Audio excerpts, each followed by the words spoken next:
Welcome to Haunt Weekly.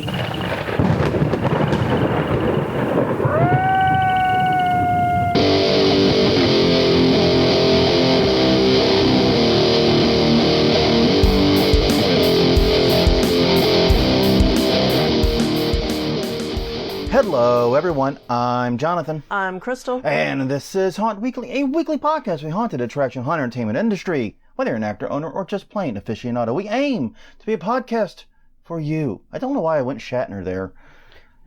You sometimes do. I never go full Shatner. You never go full Shatner. That just is ridiculous. But yes, indeed, we are back again with another Shatner cast. No way. Another podcast about the haunted attraction industry. To recap where you can find us, we are Haunt Weekly at hauntweekly.com. You can find us on Facebook and Twitter. We're Haunt Weekly on both. We are also at youtube.com/hauntweekly. This is a YouTube channel. Freshly updated lists and great stuff for your convenient listening there. Catch just the interview ones where people much smarter than us are on this podcast. Catch just the news ones like this one. Yeah, so please feel free to catch up with us there. Also, we're on iTunes, Google Play, Stitcher. You know the drill. Anywhere you find podcasts, you'll probably find us. So, yes, indeed, we are back again. It's time for another news episode. Yes. And we're packed this week. Yeah. We are beyond stuffed. We are. To put it like this, normally when we do news episodes, I try to get like 8 stories. Yeah. That's usually the amount I'm targeting, because that's the amount we can reasonably cover in 50 minutes. We have 12. Yeah. And actually we have 13 because I combined 2 into 1 to help expedite things a little bit. So it's going to be a full episode. If it seems like we're rushing, it's only because we are. Yeah, exactly. But anyway. We've also been seeing all of your pictures from MHC and the Stupid Jelly. Yeah. Yeah, it looks like it was awesome. And there was an extra special trip for a few people that went over to Raven's Grin Inn while they were there. So I'm happy Very to see good that. use of your time to Yes. head over there. It's a bit of a haul from the Chicago area, but Yes. it's well worth the trip. But yeah, it looks awesome. Mr. Unicorn put in an appearance. He did. Mr. Unicorn himself put in an appearance. Yes. I really got nowhere to go with that. I just felt like putting that on the podcast so it's in the written record. Other than It's not written and no one listens and Yeah. all that stuff. Anyways, we have to do conference reminders first. Even episode, I begin. Coming up next, now that MHC is done, where are we going next, George? I don't know. You could go to Michigan Haunt Fest at the Oaks Campground in Munith, Michigan. It's June 21st through the 23rd. Features a community campfire event and make and takes, a campsite decorating contest, and a pancake breakfast, plus a bunch of really great classes, too. The schedule looks pretty packed for this, for what is functionally only a one-day event. One day of actual classes and stuff. And some of the proceeds will benefit the Humane Society. MichiganHauntFest.weebly.com for more details. Okay, then July 27th, it's Haunter Horde Gathering in Mount Carroll, Illinois. You know how we were just talking about Raven's Grin Inn? Well, you can go with this conference. $15 for that, $5 for the admission to the auction for Scares That Care and Don't Be a Monster and the general conference-y part, and yeah. Pizza. Yeah. I know, I did things out of order. That's all right. But so if we did things in order, it wouldn't be nearly as much total fun. for the weekend would be $20 plus the price of your drinks. Yes. Haunterhorde.com for more info. All right. After that, the Texas Haunters Convention in Mesquite, Texas, July 27th through the 28th at the Mesquite Convention Center. Features celebrity guests, a meet and greet, and a costume ball. They'll be touring the Dark Hour Haunted House for their Dog Days of Summer show, and on the last day of the conference, they actually have 2 tours, so there's 2 nights of tours of it, and on the last night, they're doing the behind-the-scenes tour of it. So lots of neat stuff there. TexasHauntersConvention.com for more details. I would love to go to this. I wish we could make it. Yeah, I know, me too. All right, August 3rd through the 4th, it's Midsummer Scream in Long Beach, California, at the Long Beach Convention Center. Features dozens of on-site haunted attractions and experiences, a Hall of Shadows dark zone, as well as a Screaming Room film festival, a fashion show, and live theatrical performances. midsummerscream.org for more info. All right. We have updates on this one. This is a great one here. The Room Escape Conference and Tour is August 6th to the 8th in Nashville, Tennessee at the Music City Center. We finally have the Room Escapes that will be touring. Now, as it was last year, there's each night there's two sets of two rooms. So you can choose the A or the B. Right. But in total, there are 8 rooms that the conference will be visiting. It's Extreme Escape Games, almost said Escape Games, Extreme Escape Games, San Antonio Panic Room, Premier Escape Rooms, Extreme Escape, Perplexium, The Escape Game, Lockout Austin, and 15 Locks. RoomEscapeShow.com for more details. And if you're looking to, name your new room escape, I think Escape Room. Escape Revolution. I see it now. Yes. Okay. August 23rd through the 25th, CreepyCon Halloween and Horror Convention in Knoxville, Tennessee. It'll be at Jacobs Building. It features workshops, exhibitors, and a zombie beauty contest. CreepyConKnoxville.com. All right. New to the list of conferences we do, it's MaskFest / the Horror Hound Film Festival in Indianapolis, Indiana, September 6th to the 8th at the Indiana Convention Center. Features all type of mask makers and makeup artists, including tutorials and how to do things and awesome stuff like that. MaskFest.com for more information. Okay, and just as with last year, since that is getting close to opening, if you're trying on mask at this conference, make sure to be aware of germs. Yeah, just you don't want to sanitize. Yeah. Okay, September 12th through the 15th, it's the ScareFest in Lexington, Kentucky. Blah blah blah blah blah blah. We'll get there. Lexington, Kentucky, at the Lexington Center. I don't know why I'm having so much trouble today with that word. Lexington seems to have frustrated you. Is there something I need to know about Lexington? Did Lexington hurt you? Apparently. Bruce Campbell, Lori Petty, Kane Hooper, Ted Ramey, and more will be there. ThisScareFest.com for more info. Yes. Looks like an awesome time. All right. So it's time to do the news. And you know what? We have got, like I said, a lot going on this week. This month, rather. And it's an unusually busy month. Usually we're kind of in the doldrums right now. Yeah. Usually we're just trying to scrape an episode together. But this time around, a lot of stuff landed in our laps. And we're going to kick things off with some local news that's important to us especially, but also to haunters all over the country because it involves the 13th Gate. Right. Which is one of the best-known haunts in the country and probably the best-known haunt in Louisiana these days. Yeah, I'd agree with that. They were spared in recent Baton Rouge flooding. Now, this is great news. There's not actually a news article here. This is a Facebook post by Samantha Lynn Hatfield, who's one of the owners. Yeah. We'll leave it there. I think that summarizes it. But basically, there was very bad storms in the region on June 6th. Right. And it hit both here in New Orleans and in Baton Rouge, but Baton Rouge apparently got the worst end of it. Mm-hmm. It brought significant flooding to Baton Rouge, in particular in the area near the 13th Gate. The video footage that they have in this Facebook post is terrifying. Yeah. It is straight terrifying. And it appeared to show that the building was actually underwater. It did look like that, yes. You look at it and I'm like, no, that building is submerged. Yeah, I have no idea how it's not. I mean, not like totally submerged, but definitely got like a foot of water or something in it, a significant amount of water in it. But according to Samantha, no water actually entered the building, says it is much higher than it looks. They also said their homes, even though their neighborhoods flooded too, their homes were also spared. And also the post says that the across the street stuff, the carnival thing they had was also not flooded. So really damn lucky. Yeah, that's what I'm hearing. The video looks really, really, really bad. I'm very happy that they were spared. So yeah, it's great news. And it comes at an interesting time because the news media locally, for some reason, just picked up on the fact that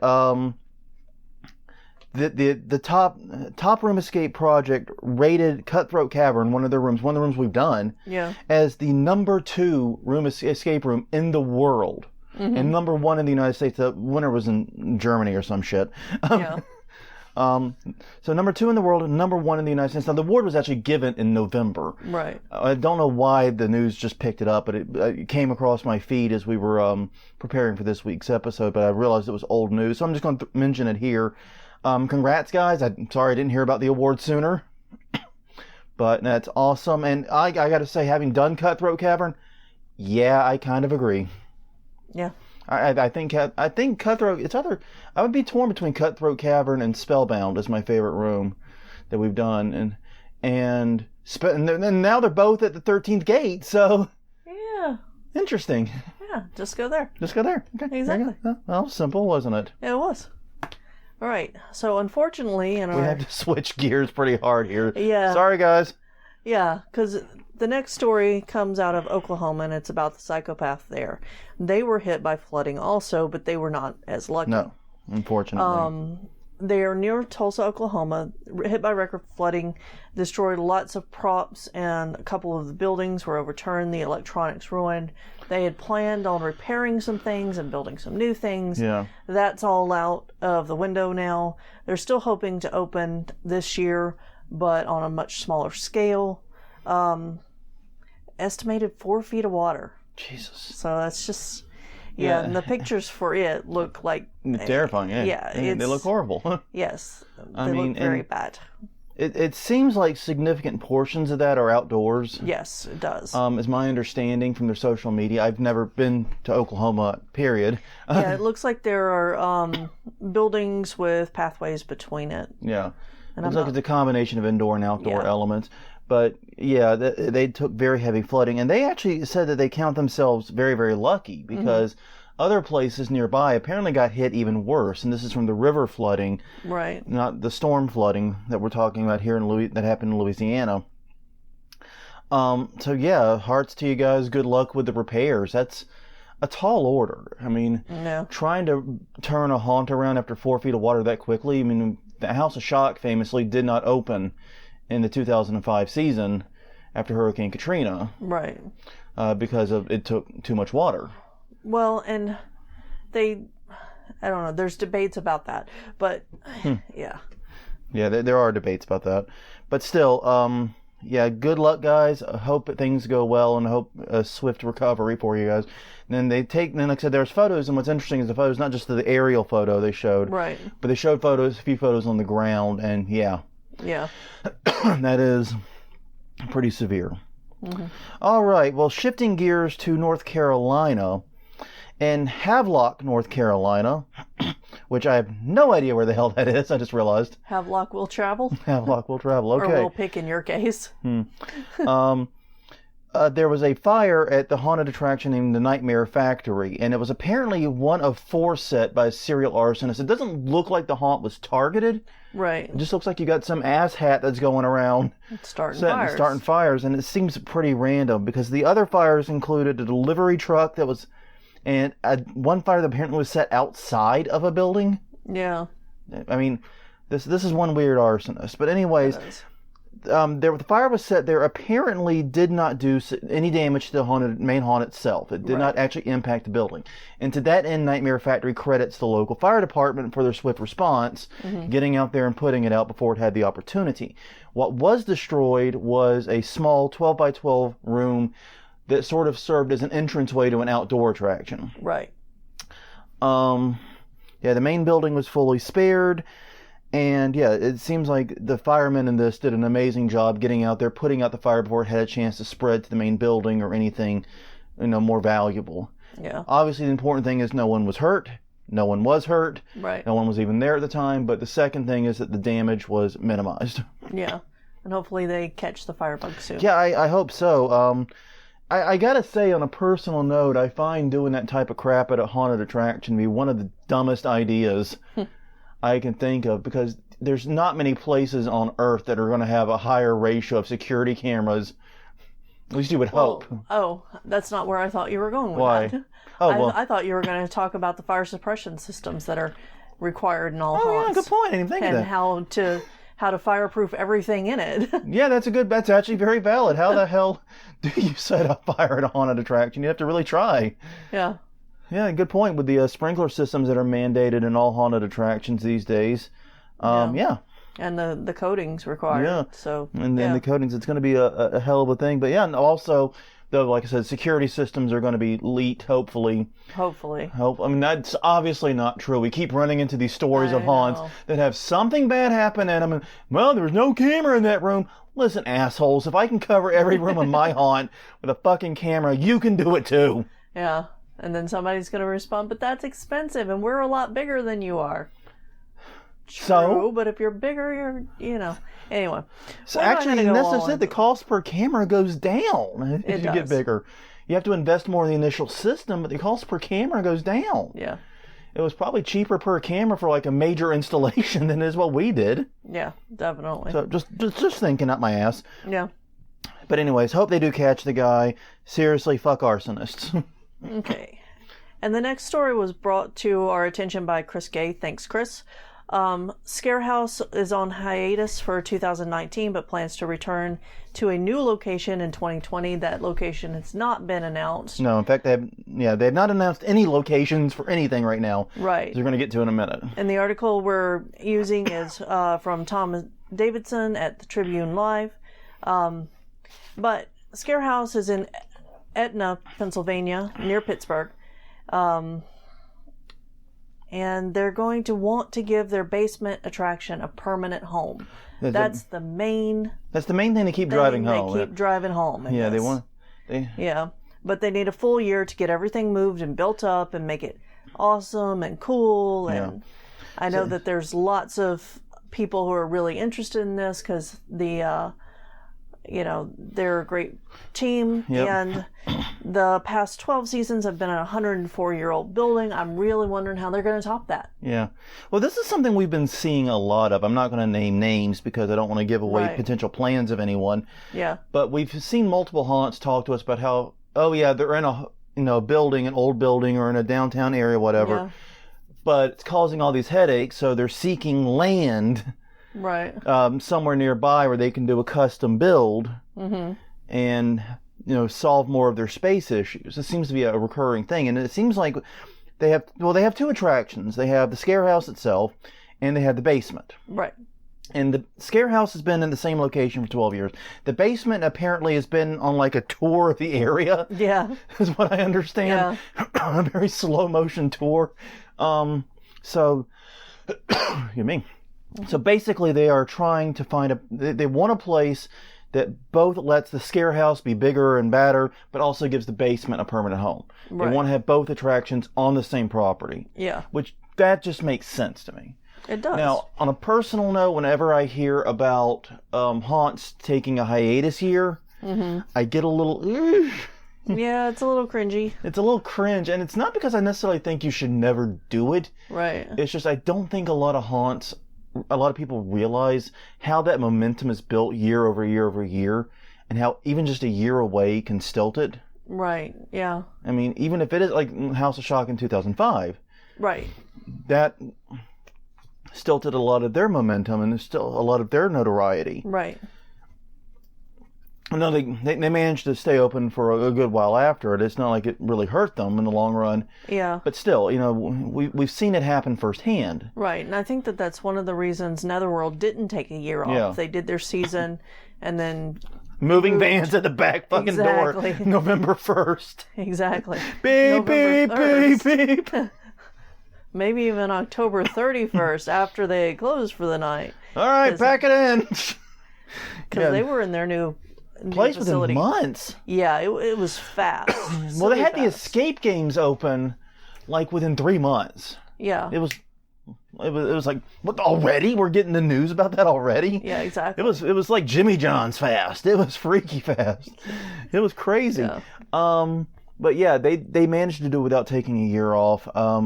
I understand why haunts do this, and I'm not necessarily saying you never should. No. But I do think there's a tendency to underestimate how that will impact both your notoriety and...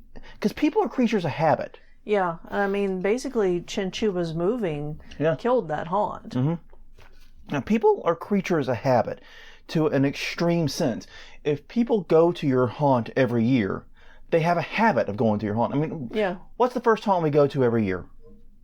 Mortuary. Yeah, because it's the first to open, but it's also a habit now. Right. We're like a nun. We're in the habit. Yeah. We got to do it. Something like that. Something like that. So every year we go to the mortuary. I don't really know why it's our traditional first. It just kind of happened. It's because it's the First earliest open, but we don't always have to go that first weekend. We don't. But we do. But we do, because we're in the habit. Yeah. And that's just it. You shut down for a year, you break that habit, and now you got to get people back into it. Yeah. And so I'm not, like I said, I'm not saying this is a bad idea. These guys are a great team. I'm sure they've thought this through. Mm-hmm. But, just encouraging everyone thinking about doing something similar, think it through. Yeah. That's all it is. There's no criticism of ScareHouse here. They're an awesome team. They do amazing things. And I'm looking forward to seeing what they do in 2020. Yes. It's going to be kick-ass. But yeah, if you're thinking about doing the same thing, just pause. Well, while we're talking about Pennsylvania... Mm-hmm. A local haunted house is getting a documentary. A local haunted house documentary is premiering in Reading, Pennsylvania. This is an article by Reading Magazine. It's not. There's no byline on it. But the documentary entitled "Moonlight Massacre: Building the Haunt" will debut in Reading, Pennsylvania on June 28th. Now, it's closer-ish to Philly than it is Pittsburgh, but that's not saying much. It's 90 minutes away. It's like Baton Rouge-ish. Mm-hmm. From us. But yeah, it focuses on a local, they call him a Halloween enthusiast, but he's a haunter. Yeah. He's a haunter. Let's just call him a haunter. Brandon Moyer, in his quest to build a professional haunted attraction, he had been running a home/yard haunt for many years, been getting crazy buku traffic. This sounds a little fucking familiar right now. Mm-hmm. And wanted to make the leap and open a pro haunt in the Kenho Shopping Plaza. I'm interested in watching this. Yeah. Yeah, no, I'll definitely be watching it because, it's another documentary about haunters. Mm-hmm. B, it hits close to our home. Yeah. This sounds a lot like us in our own way. Yeah. I mean, I'm sure there are going to be a lot of differences too, but this framing in this article makes it sound like, this is us. Yeah, yeah. Now we've decided not to pursue, a pro haunt anytime soon. Yeah. But. And we've actually done a whole episode about that. I don't remember which episode it was. Yeah, I know. But I'm sure you could find it. At hauntweekly.com and youtube.com/hauntweekly is our YouTube channel where all episodes are stored. Exactly. You can find either of those. I'm pretty sure it's a quick and easy search. Yeah. But yeah, we did a whole why we're not going pro thing. So yeah, I'm deadly curious how it went for him. And another potentially great documentary about the haunted attraction industry. Yeah. Okay, so the next story we have is another announcement from Universal. Yeah, we get the drip feed going. Exactly, it's that time of year. So this is from Dwayne Belleville at the Orlando Sentinel. Bevel? Bevel? Like devil, but with a B. Bevel, okay. Bevel. But isn't Bevel B-E-V? Never mind. English is stupid. Yes. Well, and last names are made up, so. Last names are made up and pronunciation doesn't matter. Exactly. So they're announced a deep-sea haunted house set for Halloween and Horror Nights, which is a weird kind of choice. Yeah. It's going to be, it sounds interesting. Like, we know a couple of places have underwater themes, but I think it's also an interesting choice for a place that has a lot of water and a lot of issues with weather water, like hurricanes. Well, I mean, 13th Gate had, for the longest time, a whole nautical sequence. Yes, I know. You would sing SpongeBob whenever we Yes, I would. it. And they also had the actual, 20,000 Leagues Under the Sea scene, too. Yeah, exactly. Which looks... But yeah, I would always sing the SpongeBob theme in the underwater sequence. Yeah. And I'm pretty sure Dwayne watches security footage of me doing that and decided to change the scene. I'm pretty sure you're not the reason. I'm pretty sure I'm not the reason, too, but it's a funny thought. It is. It is. But... yeah, so it's gonna, feature lots of creatures of the deep, which could be really interesting because the ocean, lots of it is unexplored, and what we have seen are some nightmarish freaking creatures down there.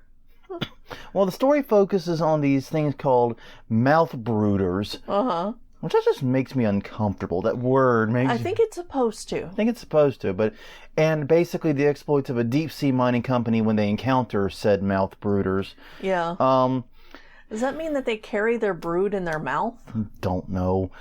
The thing about it is this is an original haunt in terms of it's not based upon any previous existing intellectual property. Exactly. Which is interesting for Universal with HHN. Right. Because Universal can legitimately and legally break out all of its, movie. Yeah. And it is doing like the Stranger Things haunt, and it's also got one this year based upon the Universal Monsters, which I'm really excited about that one. Mm-hmm. So they are doing a lot of the properties they own. They can legally do these movies. They don't have to worry about anyone threatening them or suing them because they own it. Yeah. They can do it. And I don't think this is the first one that we've announced that's completely original. That's just it. The other one was Nightingale's Blood Pit, the Roman gladiator theme. Yeah, exactly. Which was also an interesting choice. Yeah, and that's it. It's like, and that's kind of the thing I'm thinking here. It's like, we see more original haunts from Universal than we do from a lot of actual independent haunted attraction owners. Yeah. Which is kind of frustrating. Yeah, because we've talked about using the crutches of movies and movie characters, and I'm not happy with that. Yeah. Exactly. Basically, everything we've said about doing that has been negative. Yes. And it's interesting to see someone who has the licenses to use those characters turn around and come up with something original. Yeah, just for the haunt. Yeah. And to my knowledge, this is the only place this exists and will exist. Yeah. So yeah, it's a bizarre situation. Mm-hmm. But I really, it has the potential to be very, very cool. I do think underwater set haunted attractions are oftentimes very, very cool. Yeah. I really did enjoy the 20,000 Leagues Under the Sea sequence that 13th Gate had. Yeah. Well, and it gives you it gives you a chance to play around with different characters and themes that you don't normally see. Well, and that's kind of one of the things about haunted attractions is it's an opportunity to transport customers to a place that they never will go. They can't go either because it's physically it doesn't exist, like the Stranger Things upside down land and all that, upside down and all that. The thing about it is, in a lot of haunts, and we do this too. It's like, we'll take you to a bar or a bathroom or a doctor's room, but it's just a really fucked up one. Yeah. But it's still a doctor. This is a chance to take people to a real fantastical environment. Exactly. And I think that's really cool. And that's something I think a lot of haunts could do. And it's kind of like how back when Necropolis 13 was around. Mm-hmm. It's really cool that they built that nice New Orleans-style cemetery. Mm-hmm. But I'm from New Orleans. Yeah. And I spend an inordinate amount of time roaming around New Orleans-style cemeteries. Yeah. So it was a great haunt, but it wasn't a fantastical place for me. Yeah, exactly. This is a fantastical place that may also be a great haunt. I have no idea if it'll be a great haunt or not. But there's going to be a total of 10, and we're still, like I said, the drip feed is coming. We've got a few more months of the drip feed. Mm-hmm. All right, got something stuck. It's not my usual cough. I'll try to force it out that way. All right. Okay, the other Universal Halloween Horror Nights announcement we have is that they are reprising their 1980s theme, and I feel fucking old because apparently we've hit a point where 1980s is just straight nostalgia. Yes, we have. Motherfucker. This article is by John Gregory at Orlando Rising. HHN announces bringing back the 1980s theme, saying it will, quote-unquote, return with a vengeance in 2019. Now, basically, this deals with the theme of the entire HHN and experience. Yeah. As you're roaming around, how things are shaped and look and so forth. And last year it was, like I said, the same theme, but it wasn't all encompassing. Like, not all haunts had to be from the 80s, but it makes sense to do this as long as you're bringing back the Stranger Things haunt. Right. Which, of course, I think is going to be the marquee haunt for HHN this year, is how it looks. Yeah. And it's set in the 80s, so it makes sense to bring it all together. To bring that theme and pull it out. But yeah, it's going to be kind of interesting to have this 80s theme, and then you've got that Roman gladiator haunt. Yes, and an underwater haunt. And then the Universal Monsters haunt, all of which, had their good movies, years ago. Like 50, 60 years ago? What decade are we in? Yeah. What do you mean nearly 2020? Crap. You mean 10 years ago wasn't 2000? No, wasn't. So yeah, it's going to be interesting to see how it meshes with the other attractions. But last year they didn't have it be all-encompassing. They intentionally left buffers so that they could have the haunts that did not fit in with the theme. It's mostly because Stranger Things is going to be the marquee. Which that is one of the things I find interesting, is that they're bringing back Stranger Things and the theme. Yeah. I wonder for some people if that's going to make this HHN too samey to the previous year. I don't know. I don't think so. I don't think it's outlived its welcome yet. Yeah, But probably I guess not. we'll see.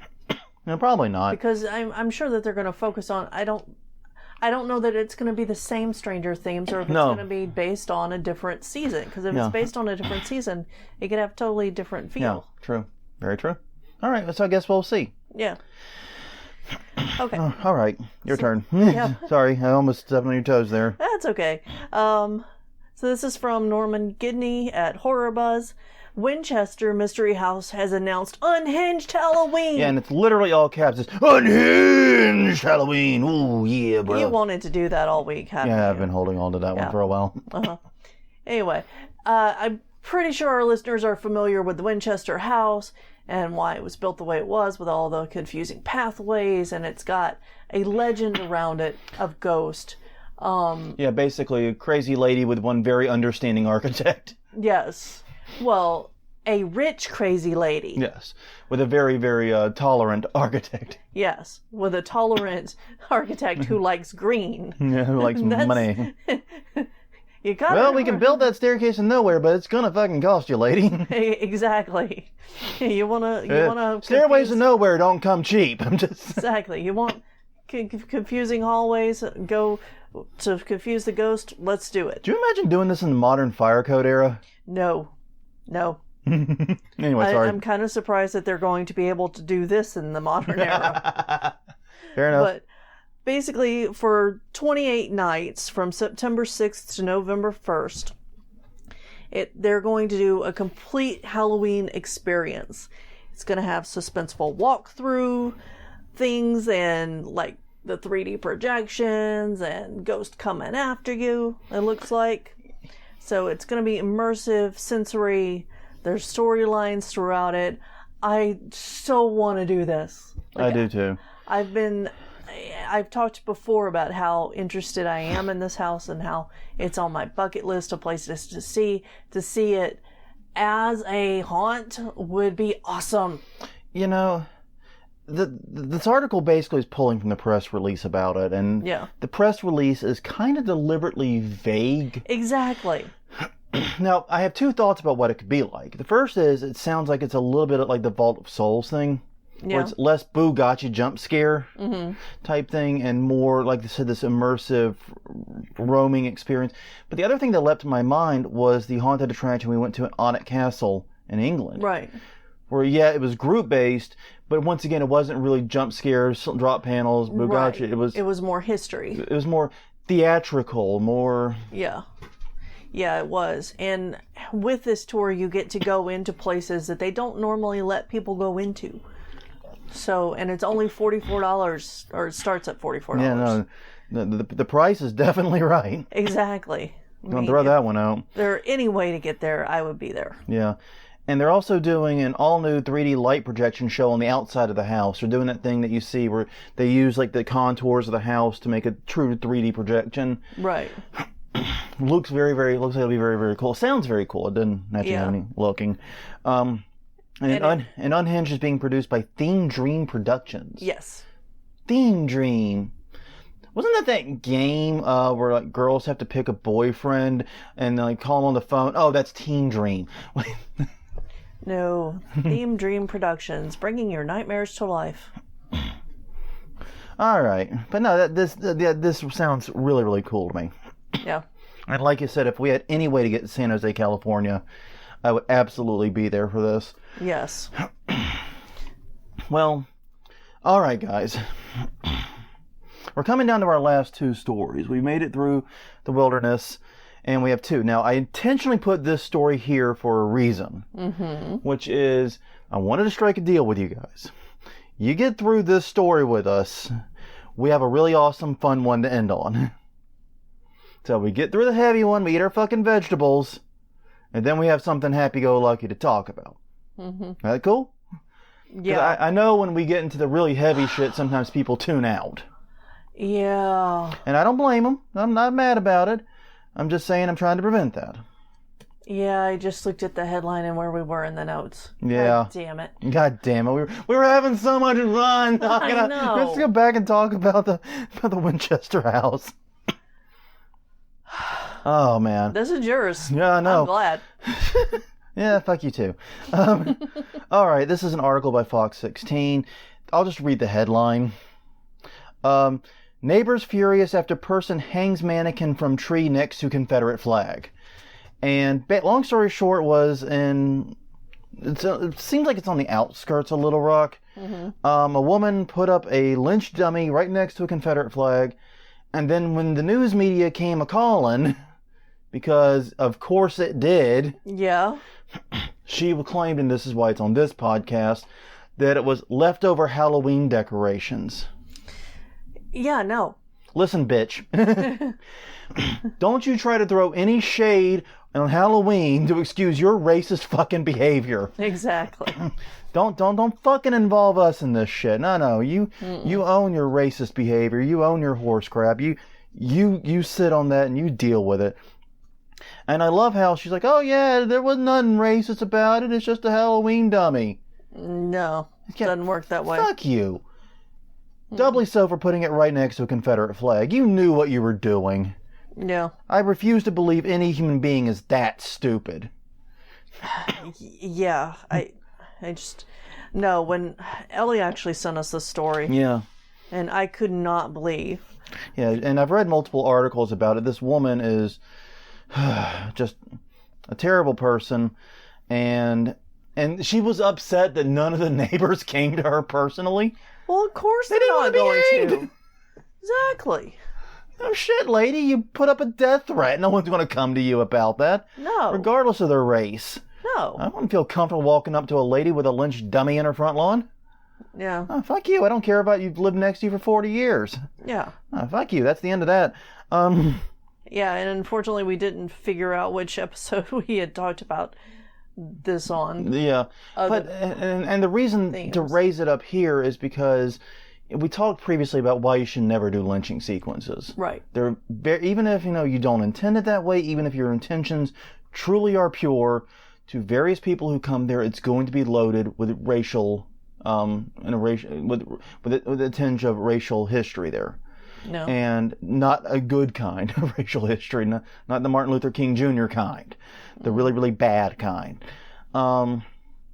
Because that is what that particular type of lynching has come to represent in North America, especially. Right. Where other people been hanged, of course, but that is what is in top of mind for a very large percentage of the population, and you don't want to step into that. And besides, we have meat hooks. Yeah. I would much rather be hanged than have a meat hook shoved through my body and left there for that. Yeah. I mean, it's one of those things. We've talked about this in no end. So yeah, when you lynch a dummy, people are going to put it in a racial context, even if you did not intend to. Yeah. And it's because of how we've come to understand the history of lynching in this country, basically. Right. And I know someone's listening going, but what about people who have hanged themselves for suicide? Well, that's also a trigger for other people. Yeah. Now you're getting... It's also not always clear that how to separate those. Yeah. And I admit I know we frustrate some of our listeners when we get into these types of issues about content warnings and trigger warnings and all that. Mm-hmm. Because, and one of the things that, it's like, when does real life tragedy become acceptable to talk about in a haunted attraction environment? And we ran into this with the tour we went on, Bloody Mary Tours, where they were taking a tragedy that happened to some of our friends. Yeah. And was less than 15 years old, and were making a paid-for tour of it. Yes, and it was not respectful at all. It was completely disrespectful. Yes. In the way it was handled. It was not treated with any care, even though there were living survivors, people who knew this couple, abound in this city. It was horrible. Yeah. So long story short, don't do it, guys. Yeah. We've got to have better taste. We've got to have better class than this. We're a better community than this. Yeah. And we can't let people like this be associated with us. Yeah, and that's exactly what you risk, is when you do that type of thing, you risk this. Yep. Now, she obviously intended it to be racist bullshit. Yes. But don't be an accidental racist, is what I'm saying. Yeah. I know we're haunters. We like to simulate people dying in all kinds of creative and imaginative ways. Mm-hmm. Don't be an accidental racist while you simulate people dying. No. How's that? That's the best I can get. I promise you, if we ate our veggies, we get some sweets. Right. Crystal, give them something to smile about. Okay. Well, a gamer, and it's actually a group of friends. Yeah. Has built a functioning version of Disney's Haunted Mansion in Minecraft.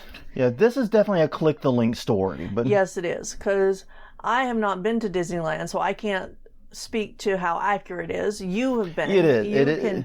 You can speak to that. It is Minecraft accurate. Yeah. How's that? I mean, obviously you can't make it exact in Minecraft, mm-hmm. but it's good. Yeah, it looked. From what I've seen of it, it looked good. The stretching paintings worked, mm-hmm. and yeah, definitely go and check this out. It was 2 months of work, and they are working on doing all 10 attractions, or they finished 10 attractions of the park. They're trying to recreate the entire park. So that's kind of what this is about. Yeah, it's a really, really cool thing that they did here with this, and mm-hmm. this one thinks it took 2 months of work. Yeah, and it's a group of 3 friends. One of them worked on this. They're all it seems like they're taking different attractions, right? But the attention to detail, they included, like in the stretching painting room, for example, they included the actual audio that you hear when you're in the room. That's the actual audio. Okay. It's very, very well done in that regard. At least as the actual audio is the best I remembered. It has been 20 years since I've been. Yeah. 20 years since I've been. So forgive me if my memory sucks. I've had a few beers since then. And a few sleep cycles. Yeah, a few sleep cycles. But seriously, it's like how long is the video? It's like 4 minutes, I think.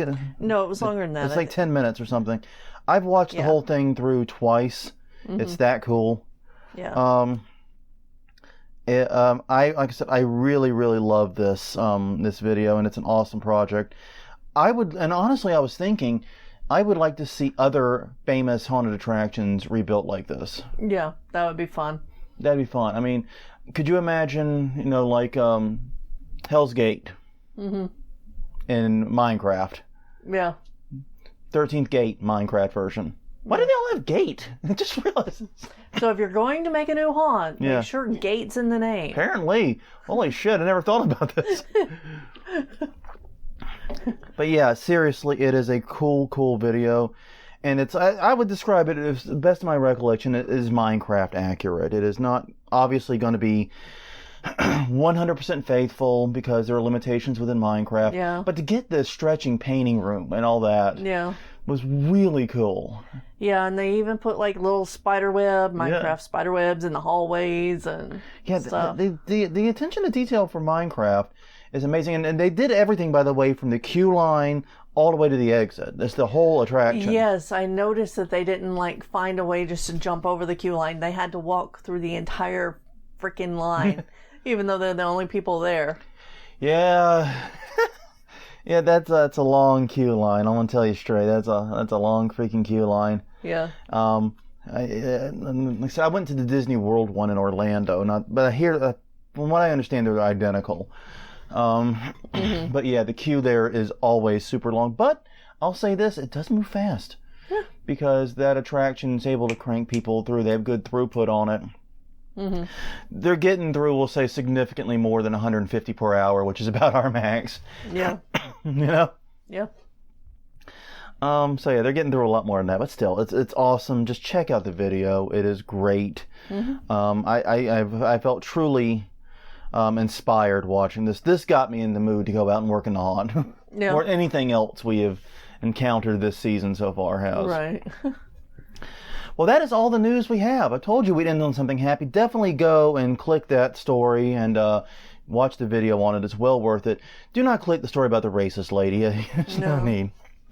No, you've got that story down. Yeah, we've covered it well enough for you. But anyways, yeah, so busy news month. I have no idea why. We've got a couple of minutes if we want it, but we don't need it because we're in the pocket for ending an episode. Gates of the Underland.